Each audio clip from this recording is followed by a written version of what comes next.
Hello once again. Good afternoon, good morning, good evening, and good day, Trumans. This is once again Lance Reynard, broadcasting to you from the Roadkill Cafe. And I wanted to start today's essay by apologizing to. I had made a video few videos ago and showed a weasel in comparison to a world-renowned scientist. And so I wanted to apologize to the weasel, and I don't think that any farm or forest creature should be accused of being a vicious, lying monster. And so I apologize to this sweet little weasel. I hope that's clear. And now today's essay is going to be about the large footprints found all over the world, the titans and remnants of giants pressed into stone, and the curiosity about the quackademic's viewpoint in that granite and the how quickly it forms and the way it forms. And if you were to leave a footprint like this in granite, you would burn the hell out of your foot, sort of an attitude, and that we're taught. We need to take a look at what we're taught in comparison to what we are able to see and connive and figure for ourselves, to make our own determinations rather than blindly believing the quackademians and the penguins. And so with that in mind, okay, now I was researching and found this wonderful footprint here, what appears to be a footprint. And if you look here, it says this shot was shot flying between Wati and Yellowknife. And so I went into Google Earth, I put in Wati, and here's Wati right here. So that photograph was taken between Wati and Yellowknife, and I thought, well, why don't I just look for footprints and start at Wati, head over toward Yellowknife, and see if I can find any footprints. So there's Wati, and now I'm going to go to Yellowknife and see the distance between the two is, whoa, a lot of mileage to cover between Wati and Yellowknife. So let's go ahead and start at Yellowknife and then work over toward Wati and look for anything that looks like it could be, say, the bottom of heel, that kind of thing, and see if we can find some footprints. Footprints OD giants, like this one, for instance, right in the, I'll put it in the center of the screen and zoom in. Now I'll bring it to the left and see how it resembles a footprint. That's what I'm looking for in this neck of the woods, literally, between Wati and Yellowknife. And that is quite a distance to cover. This piece right here, if I were to turn it into more of an upright position, that has a resemblance of a long skinny foot. Just making stuff up there, probably, possibly, and likely, but still giving the ideas, the open-minded possibilities and concepts. And I wouldn't mind finding that lake that shows in between Wati and Yellowknife is pretty and here's another that appears to be, one walking toward you. More footprints up in this neck of the woods. Kind of looks, I don't want to fabricate. I want to get some ideas. This one across here, and look for. I mean, imagine if the people at large were still around. Yeah, we would just be specks and easily stepped on. Imagine how much food it would take to feed for the person, creature, giant, titan to eat every day, and then when it had to defecate, yeah, there would be some serious issues with a bunch of ants like us to have that around. Now, looking for these footprints, and you could discount the possibility that there was any way they would have shoes on. But that print right there, or lake, sure looks like a bottom of a shoe to me anyway. That's just me making it up. Let's go back over to the north side here. And I hope I'm not making you too dizzy. Looking for those L footprint tiavos. And right, the different perspectives, we pull back and get a view of this overall massive amount of water. Imagine if that starts, shaking and vibrating and quaking. Wow. That will just be one big, huge area of mud for a little bit. And I'm not seeing those particular footprints that I was just, go back to Yellowknife again. And checking the right line. I'll just go ahead and put a line in here and then run that line from Wati to Yellowknife. And there are many that appear to be, shaped in a foot, like, with the arch, lower arch area, but that's easily just my imagination, easily. And so I'd like to get more specific, something that's actually, more definitive as a footprint. And so the search continues in this area. Very mountainous region there. It'll liquefy on down eventually over time. There's something that's, I may have already looked at that. This one right here with the inner sole area. This one over here with an inner sole area. Still just potential, just possible. Nothing very specific.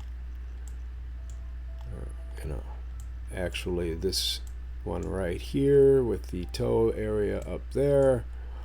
And a lot of it seems like it could be, when you're talking, a couple hundred years ago, as the time frame is considered. And if you guys are seeing other footprints that I'm missing because I'm like going too quick or backing off too far, let me know and we'll rerun through this survey.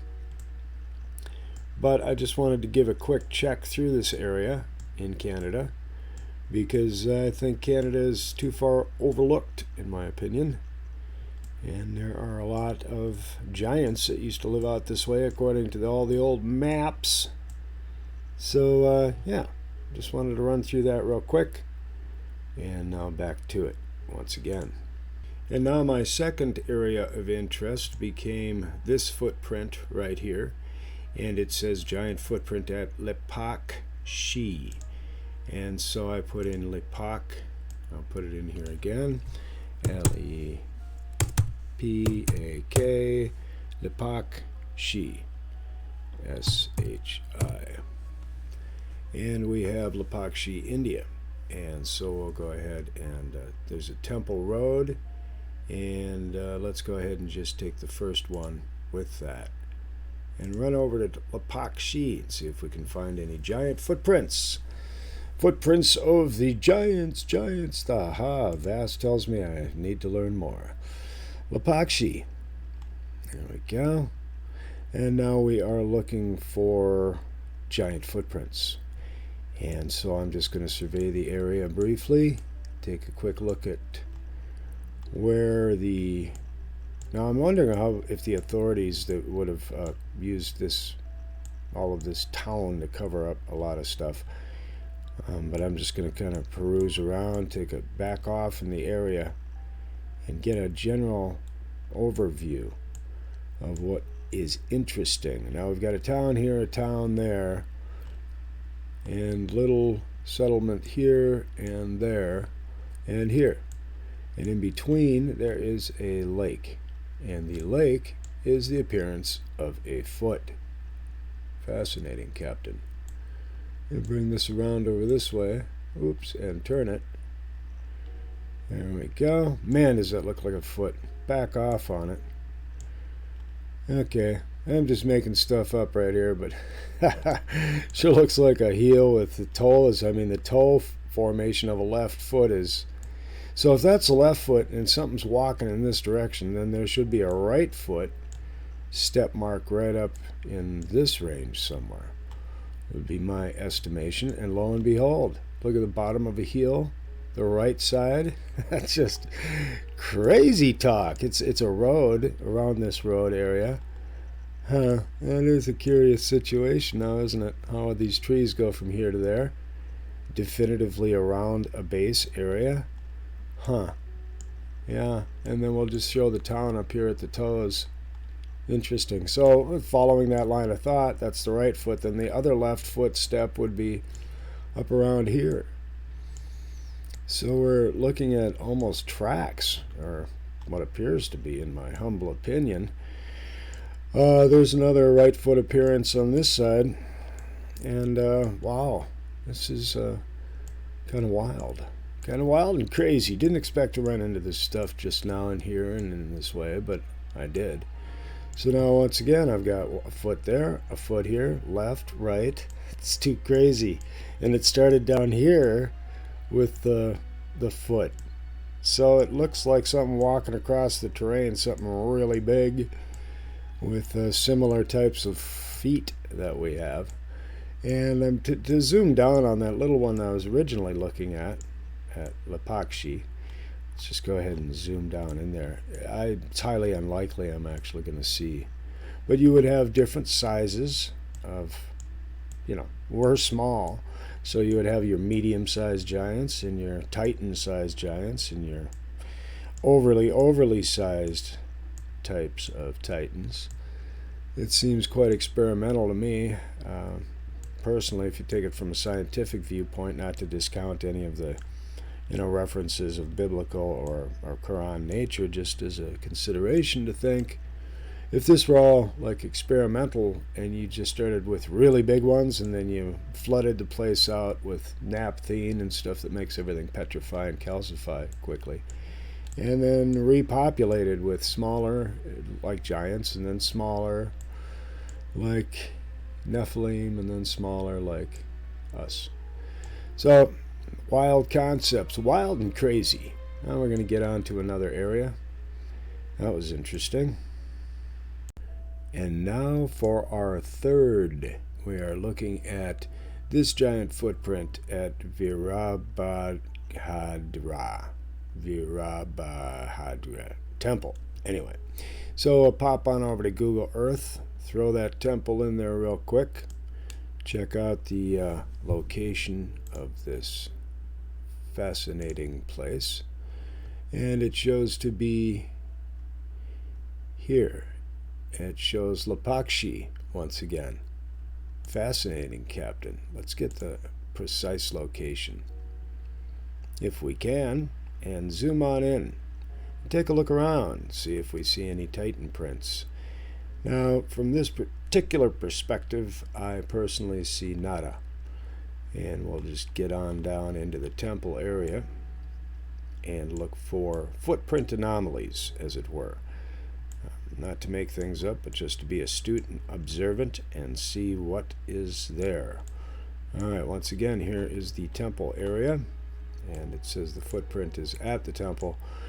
The definitions and specific natures of descriptions are vague, to say the least, in every area of these studies.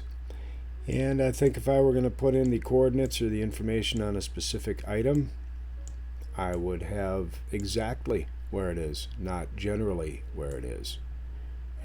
Where do you live? I live in a house. Where's your house? It's in a city. And so these types of non-specific details which we are given to as like what, knowledge? Okay, so that's where we're out here figuring stuff out and taking a look at things. I'm not seeing anything that definitive. If I come back and take a look at the overall general area from a distance and look at the mountainous areas here and here, and consider the ideas of petrified, calcified, mineralized biology, now you take a look at a lot of the footprints that are found all over the world, and also the types of ranges that you have that we call mountain ranges.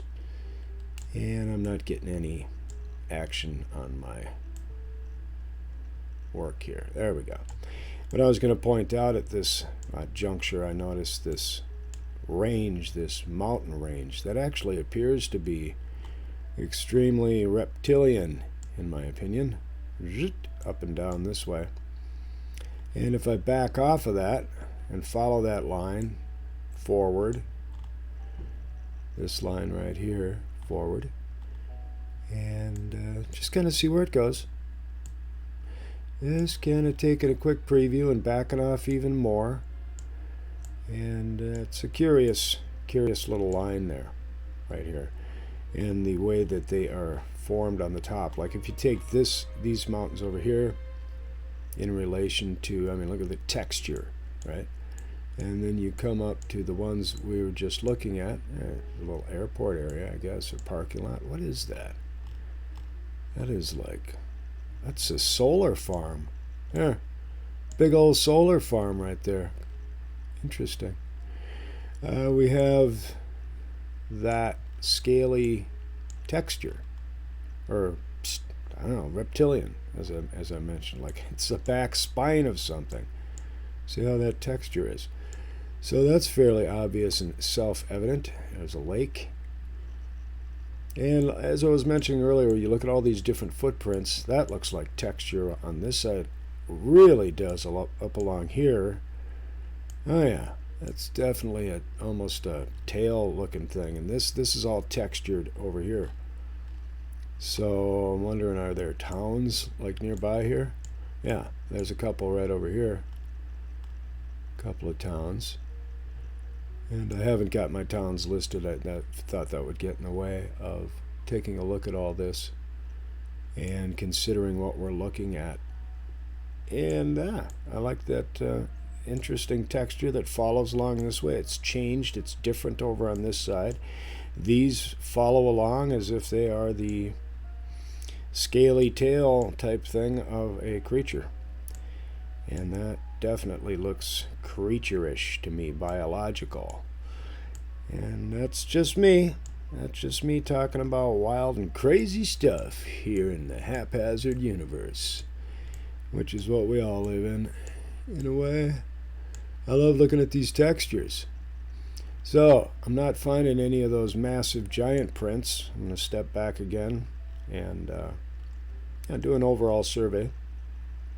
Look at how the land is formed up this way, how the swirls come down and around this way as if it's a runoff type of thing. This all runs down this way. So no real prints on there, but some definite textures that are curious and interesting. And to finalize this recording, I am going to be checking out, now this is in Syria. It's at the Ain Dara Temple, Aleppo, Syria. And I could run over there right away. I suppose I could just go ahead and copy this, run over to Google Earth and paste it in.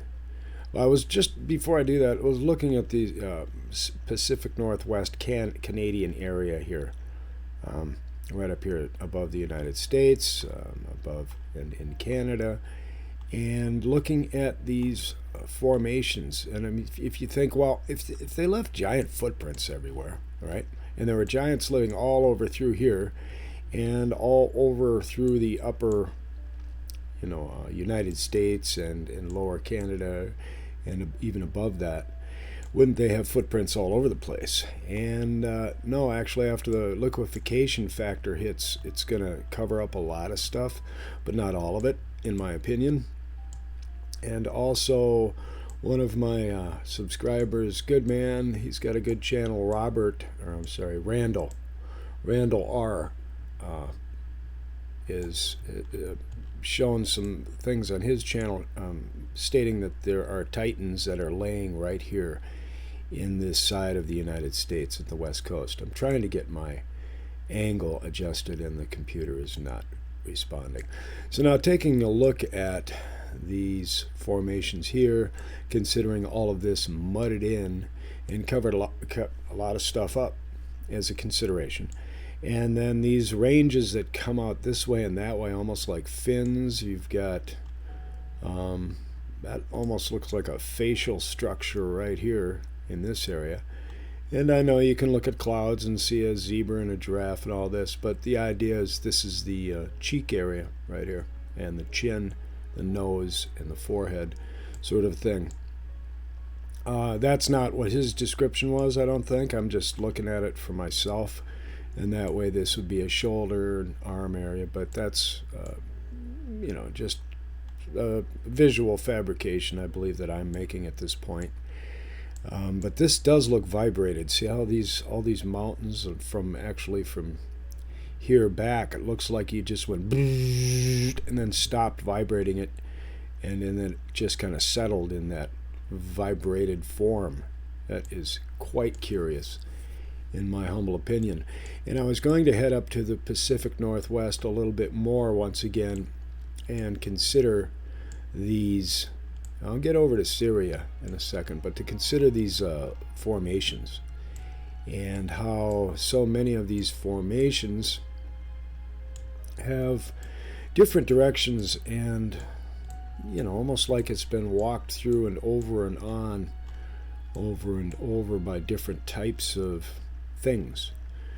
And so this was seems to have always been a fairly soft area, muddy sort of a thing, and then it's more solid in the mountainous regions. So let's go ahead and hit that Syria thing. Sorry about getting so loud there for a moment, and we'll go ahead over to Syria at the Ain Dara Temple. Take a quick preview of this temple where we saw this massive footprint right here. And they're pretty good sized. I don't think I could see them from Google Earth actually, but I'm just going to go ahead and zoom in on this temple. And I could go ahead and download a lot of images of this temple. But from right here and now, looks like it is absolutely devastated, destroyed, pummeled, and leveled, in my humble opinion. Tell me if you agree or not. Well, it's interesting, this 1, 2, these angles, 3, 4, 5, 6, 7, 8, 10, 11, 12, 13, 14. There's a lot of angles here. I wonder if that's a poured formation. And that was another thing about those star forts and the immense size of those star forts. And you have entire cities inside of the star fort. It's like, who poured that? How could you have possibly poured that much cement? That just freaks me out. I hadn't thought of that when I was doing the star fort work. And looking at these impressions in the areas where it's sandy terrain or more sandy, it's going to cover up a lot quicker. Like if you build a sandcastle on the beach, that's going to be gone in a couple of days. And so I wanted to check out this area and these textures once again. If I look at this texture, this curved one, this top texture, and of course we call them mountain ranges once again, but to adjust my angle to be a little more acquiescent to my nature of view. Yeah, the curve here, the straight there, could be, this one here is another high-topped range. And looking at and considering these textures and then the overall size of a particular texture, you really need to back off. Like on this one, it is like really, really long. Also, the runoff that is at the bottom of these textures. And these are the kind of things that Mr. Roger at Mud Fossil has brought to my attention. And Randall R., I can't get this thing to move, so I'm just going to...